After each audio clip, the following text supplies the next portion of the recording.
Štart bez pohybu, takže všetko v poriadku. Košiček zvládnutý. Ups, cvakla nám posledná polospojka na ACčkách. Tá už je v tejto chvíli v poriadku a obidvaja prudári vyklusávajú.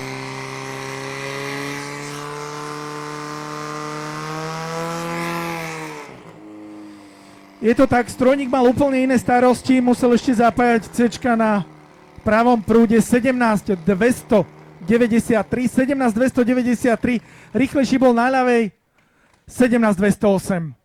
17.208 na ľavej a 17.293 na pravej, to je aj výsledný čas prehorných vadičov.